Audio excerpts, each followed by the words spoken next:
dutereje kuri Manchester United wasubiramo umukino wakinnye na Arsenal wo kudomina dominance yo ku rwego rwo hejuru nk'iyo wagaragaje. Ese Benjamin Sesko kagiye gutangira aratsinda igitego cye cya mbere muri Premier League. Ese Kunya na Mbeumo na Bruno Fernandes hari icyo bakora kuri defense ya Kevin Basse na Joachim Andersen? Cyo dutegereje kureba ndi mugoroba, kuko equipe ya Fulham ikina idefanda cyane, ariko kwataka birayorohera cyane ko ntibitwara amasegonda 5 kugira ngo bimaze kugeza umupira muri kaya adversaire, kandi bawukura mu mpande. Fulham muri kimwe mu bintu ifite bikomeye na ekipe ntoya ariko ifite abakinnyi bafite experience yo ku rwego rwo hejuru. Ni abakinnyi biganjemo abakinnyi bakiriye muri aya makipe akomeye, Arsenal, Manchester United, abo ba Pereira, kongera ba Raul Jimenez bamaze igihe kinini muri Premier League, aba basore bandi bona bagenda bongeramo ba Joachim Andersen n'abandi batandukanye, n'umutozo umenyereye wabaye mu ma ekipe arenga 3 yo muri Premier League, umaze kumenyana no gushyira ibirenge hasi, kuko yari kumwe nayo mu cyiciro cya kabiri ayizamura mu cyiciro cya mbere arahaguma. Ne ekipe ya Manchester navuga ngo igiye guhura na adversaire wa nyawe, nawe ugomba kwerekana urwego rwawe rw'uyu mwaka. Ushaka gukina Arsenal ikagutsinda kimwe abantu bakabyihangana bati n'umwe Arsenal imaze iminsi ya kabiri iri ku igikombe ntabwo ureba imikinire, ureba result. Ariko Fulham iramutse imutsinze igakora result yo kumutsinda, bya bindi yavuga ngo ari gukina umukino ngo watsinda ngo ikipe yari yose, twahita tubona ko Manchester United nanone ishobora kuzajya igira ibihe igatsindwa. Arebye nabi yanabirya nkuko bivuga ku mutoza w'ikipe ya Fulham, umutoza Silva, umutoza Marco Silva, umutoza wigeze no guhabwa amahirwe ko yafata Tottenham Hotspur, ngira ngo murabyibuka. Wera na Frank Thomas yanajemo nyuma, Marco Silva niwe yahabwaga amahirwe. Za Arsenal bigeze kuvuga bati Arteta aramutse akomeje kwitwara nabi yahabwa amahirwe. Uyu mugabo muri system ya 4-2-3-1 afite ekipe nziza. Samira nabitinzeho n'abakinnyi amaze kugenda baba mature enough. Alexander Iwobi ukareba bahari, Wilson Gyamaza akina Premier League, Sanderberg kuva muri Sheffield nziza y'umutoza Chris Wilder, ukajya kuri Sasaru Kitch, umwe mu ba Serbe beza bahagaze neza aka kanya, ukareba kuri Joshua King amaziye nyuma yo kuva muri FC Bournemouth n'izindi. Raul Jimenez ibyo no mwatakano amaze iminsi bumva mu matwi yabo muri Premier League, akagira umusimbura mwiza Rodrigo Muniz ushobora kuza akaba yahita akora ibyamunaniye cyangwa se ibyo atabashije gukora. Bakagira abakinnyi nko kuri benshi ba Tom Kani, ba Emile Smith-Rowe, ba Timothy Castagne, ba Damat Traoré, n'abakinnyi basanzwe bamenyereye Premier League. Ni nayo mpamvu byorohera umutoza Marco Silva ko konsinye z'aba bakinnyi bazumva byihuse. Ni ekipe idafite Anthony Robinson uri hanze utarakinnye match, kubushize bazanyemo Cuenca George, ni umusore mu defenseur bazanye, usa nk'ana akinira inyuma cyane, biri mu bintu byagoye umutoza Marco Silva. Kubundi yizerera muri Kenny Tete Joel ndetse na Anthony Robinson JD ko ari abakinnyi bakina bazamuka cyane, kuko kenshi mediane y'ubu ni mediane wavuga ko itarimo playmaker. Emile Smith-Rowe yaramugerageje ubushize, Andreas Pereira murabyibuka yajyaga bagerageza, ariko n'ubundi ugasanga muri bwa buryo ekipe idafite baro arabashinja bose ko nta kazi bamufasha. Aravuga ati rero bivunisha Sasaru Kitch na Sanderberg, byabaye ngombwa atangira kuintroduce witwa Joshua King kumukinisha hagati mu kibuga, wenda banjemo imbere ya Emile Smith-Rowe, bakagira Alex Obinari Wilson bakina imikinire nkunda. Ni nayo mpamvu akunda kuba Kenny Tete Joel na Anthony Robinson iyo bahari ari abakinnyi kenshi baheza impande, ugasanga ni abakinnyi baba fullback ariko ushobora no gushakamo service z'aba wingback kubera ko bizerera mu kuzamuka bakaza no kudefanda neza. Bituma ikipe ya Fulham iyo byakunze kuba fullback babo byoroha kuba yanagutsinda igitego nubwo nayo wayitsinda. Kubera iki? Yaba Alex Obi aragenda akegera uwitwa Raul Jimenez ndetse na Ari Wilson bakaba benshi mu rubuga rwawe. Ibyo bisobanuye iki rero? Biraza gusa umutoza Manchester United kwitonda. Ano abantu bavuga bati iyi mikinire ye batatu b'imbere batweretse ko bagira icyo bakora, siritu kuri Mbeumo ndetse na mugenzi we Mateus Cunha, wenda na Benjamin Sesko igihe cyo kumubanza monekereza ko nta n'icyo ategereje, bushize yaje asimbuye. Biragorana, urumva yari yarakoze imyitozo mike, biba ngombwa ko amuzana ariko amubanza hanze, abanzamo Mason Mount. Abantu bose bategereje kubona Benjamin Sesko akinana na Mbeumo ndetse na Mateus Cunha. Bruno abakina mu mugongo akinana n'undi mu mirere kiperateri, Casemiro bitabaye byiza cyane kuri match ya Arsenal cyane wenda nuko byanahuye nuko Arsenal nayo itari kubadomina muri mediane byabaye ngombwa ko azana uwitwa Manuel Ugarte ubu ugiye gukina na mediane ya Sasarukic nkuko twagendaga tumugarukaho ndetse na Sanderberg umwe mu basore beza babahanga cyane ukina zone nka nimero 6 akaribera Sasarukic agakina nk'uyigira imbere. Rero mu gihe Manchester United nubwo yaba nziza kuri match ya Arsenal buri iyi mikinire mutoza Robin Amorim yo gukoresha abadefenseri batatu aba ba fullback byanagaragaye ko Amadi Diallo niteze ko aza kubanzamo kuko Diogo Dalot byaragaragaye muri iyi system ntabwo yumva konsigne neza. Ni umuntu umenyereye gukina mu badefenseri bane akirekura akagenda wenda akanagaruka ariko gukina muri defense ya batatu agakina we mu ruhande rwose biramugora. Niyo mpamvu abonye Amadi Diallo ajemo yahise atanga umusaruro kandi umutoza Amorim mu gutegura sezo nshya yatweretse n'ubundi ko Amadi Diallo ari bwo buryo amwifuzamo. Anaje yarakubaganya agora cyane ikipe ya Arsenal binasaba ko abakinnyi bakinaga basatira kuri Arsenal basubira inyuma kujya kunganira abakinnyi baba fullback kubera ko byari byatangiye kugorana.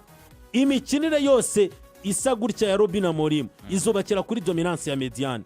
Iyo dominance itanga security muri mediane itanzwe n'umukaseri ku buryo Bruno aba active mu gukina nka playmaker nubwo aba bikorera kuri nimero 8 cyangwa se abikora mu amirere kiperateri babiri kuko impamvu akenewe batatu banarenze batatu na Amadi yajemo baba nka bane na Patrick Dorgu twarebonye ko mu gihe asatira yakora uburyo nabonye amapoto uburyo yahinduye kuri Arsenal burenze bumwe bubiri butatu urumva baba ari abakinnyi batanu bakenera umuntu bakinisha bigera bakavuga bati nubwo muri ba batatu n'ubundi Mateus Cunha uzarebe nawe yakitinga nk'uwakina role ya playmaker ariko nasatira ariko kubera ko bakeneye Bruno ukinisha abo bakinnyi bizera ko umukasera ari umukinnyi wa rekipera akaba yanatwara umupira akaba yanatangira yo kure umupira hawutangira. Ni ibibazo igomba gukosora yatangiranye kuva umwaka ushize w'imikino muri match 38 za shampiyona ntago bigeze batsinda match ebyiri zikurikirana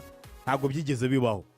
Uvuga bashobora gutsinda match imwe indi bakanganya indi bagatsindwa muri Premier League ntago bigeze batsinda match ebyiri zikurikirana mu buryo buri consecutive. Ruben Amorim aracyafite imibare mibi mu mateka y'abatoza banyuze muri Manchester United. Muri match 28 zonyine amaze gutoza muri shampiyona amaze gutsindwa match zigera kuri 15. Ni imibare mibi cyane. Amaze gutsinda match 7 gusa anganya match 6 ariko agiye gura n'ikipe ya Fulham. Umwaka ushize Manchester United yarayitsinze retour ariko Fulham ibakuramo muri FA Cup.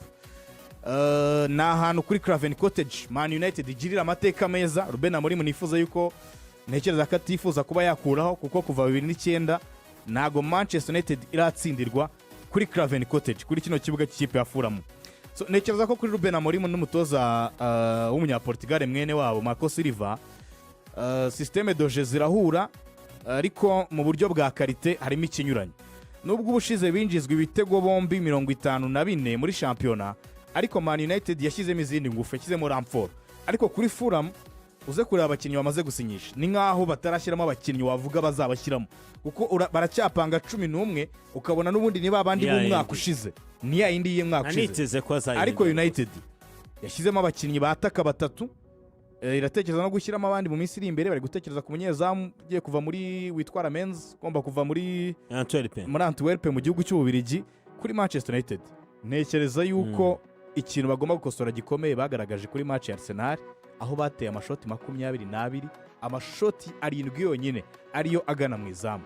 Abakinnyi ba United bagize tendance yo gushota amashoti menshi ariko bayashotera kure ariko atajya muri file sirtu kuri Mateus Cunha na Bruno Fernandes. Ntekereza ko kuri no nshuro bafite umwataka hagomba kuza kubamo kwitonda mu kugerageza amashoti ari kadire yabo bakegera imbere zamu bakabanza bagatuza. Ni ikintu cyo gukoraho gikomeye kuri match ya Fulham ko Fulham nimwe muri ama equipe aguhereza igihe cyo kuyataka kinini ariko yabona utarimo ukora icyangombwa mu mukino ikagukosora ikaryama. Si kenshi ni 6 zonyine muri Premier League ikipe ya Arsenal yabashije gutsindira OT yasohotse byose byari igitego kimwe ku busa. Hanyuma kureba niba kuri match nka Leeds ni equipe ikina umupira se equipe iparika ni equipe ihererekanya cyane ese Arsenal yakongera kugarura wa mukino wayo no guhererekanya nibyo dutegereje kureba nimugoroba. Odegaard nanone akomeje gutakarizwa icyizere n'abafana b'ikipe ya Arsenal bitewe ni playmaker ubona ko adakinisha ekipe mu buryo bwa nyabwo nk'ibyo bamutegerejeho, kongera kureba niba Vita Yokeresh yatsinda igitego cye cya mbere, kuko ni umukinnyi ubushize cy'iminota 60 avamo nta shoti rigana ku izamu ateye. Dutegereje kureba niba Arsenal muri iki cyumweru gishize yarize uburyo buhagije bwo gukinisha rutahizamu baguze, nk'umuntu baguze ushobora gutsinda ibitego 97 muri seze ebyiri muri Portugal. Ese mu Bwongereza bamukoreye systeme ya nyayo yatuma atsinda n'ibitego, kuko usibye ikipe ya Leeds bagiye gukina imikino 3 ukurikira irimo Liverpool, Man City na Nottingham, match zikomeye cyane ugereje ni match ya Leeds. Ntekereza ko ikipe ya Arsenal iteye abana amatsiko, kuko ushobora gukina nabi na Manchester United kuko uri hanze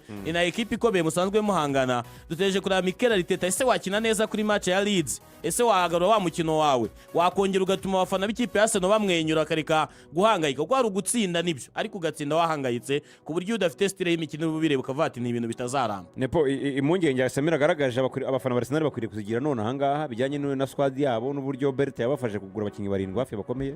Bazigira kuko Arsenal kuri Mikel Arteta nyuma yo kuzana rutahizamu match ya Manchester United nibyo wabyita ko Manchester United nayo yarwanaga no kugira ngo yemeze ko ari ekipe noneho ihari iri mu rugo imbere y'abafana, iyo pressure bari bayiriho. Wenda ushaka kuvuga ati ni match nayo nini, nubwo Manchester United ari ekipe idahagaze neza muri iyi minsi, ariko ni ekipe nini. Arsenal igiye gukina nayo ntabwo yabyoroshya, ko icyanakomezaga iyi match ni uburyo muri phase retour umwaka ushize Manchester United n'ubundi yari yagoye n'ikipe ya Arsenal.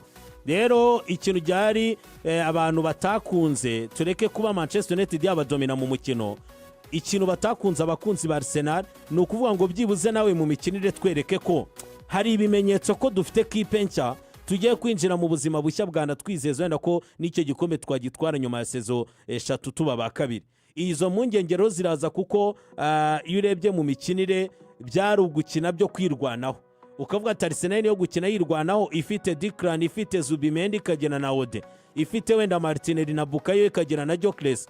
Rutahizamu arakina imipira yo mu mpande, nta mipira akinira muri box. Ibyo byose rero byatangiye gutera impungenge abakunzi ba Arsenal, baravuga bati biramutse ko kugiye kwinjira muri match Samira avuze Liverpool, Man City na Nottingham, no ekipe nayo utarenze ingoye kuko ne ekipe ikugora cyane nayo iba yiyubatse, byagenda biti kuko amahirwe Manchester United yabonye niyashyire mu izamu.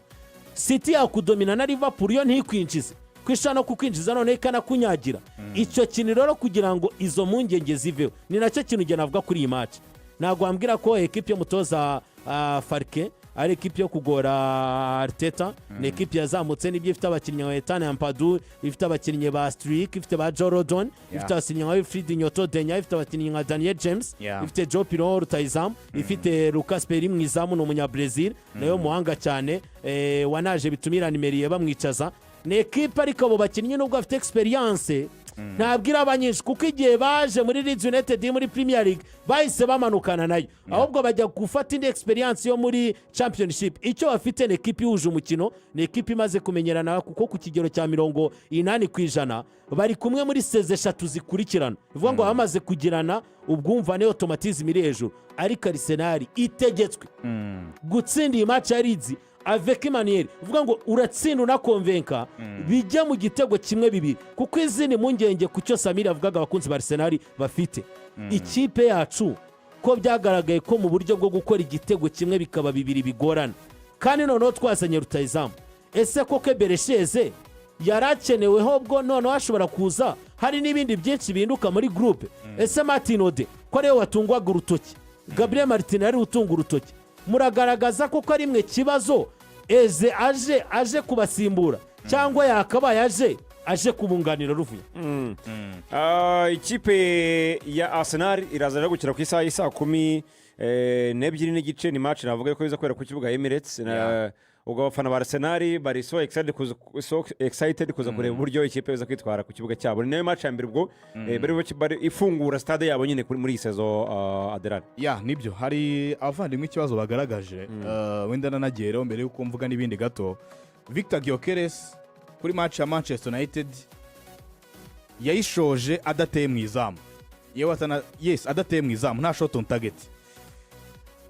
Muri match 69 zari zitambutse za shampiyona yakinagamo, uko zakurikiranaga 69 zari zitambutse zose yari yaragiye atera on shot on target. iyo rani y'imikino 69 yahagaze kuri match ya Manchester United ntiyatera mu izamu.